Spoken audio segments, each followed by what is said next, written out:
True. Yes, that is true. So funny story.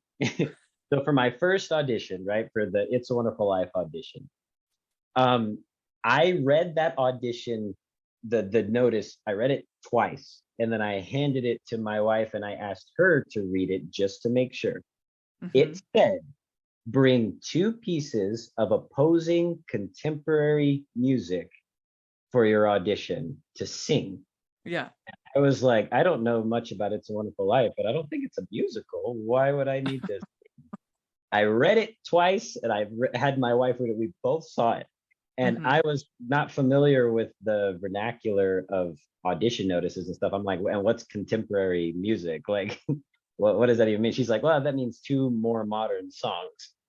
And I was like, okay, well, I feel like I should do this audition. I really want to be a part of this, and this is a great opportunity. So I'm gonna do it anyway. But so my wife gave me my first singing lesson on the way to the audition, and I chose as my two songs "What Makes You Beautiful" by One Republic, and and "I Want It That Way" by the Backstreet Boys.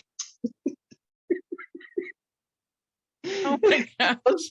Those are my two pieces. And so I walk into the audition.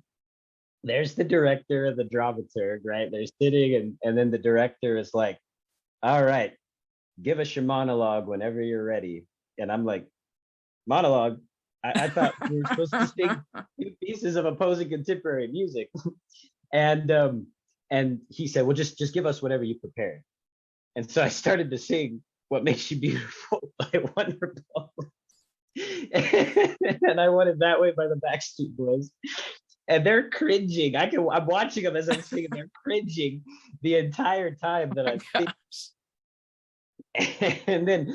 And he's like, all right. And I was like, now that you mentioned it though, I do have a monologue memorized from acting class. Let me go ahead and do that for you. So I gave him something.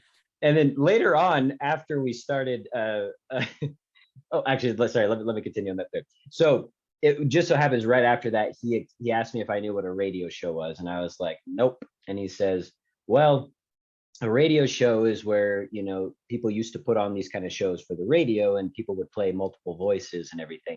And he says, and then he asked me to read different characters with different voices and everything. Then he started to perk up, and I was invited to the callback, and I was eventually given the role of George Bailey. But when we actually started shows, I was sharing this story of my audition with the cast, and I asked one of them. I said, did I tell you the story of my audition?" And he was like, "No, but I heard about it." And I was like, what did you hear?"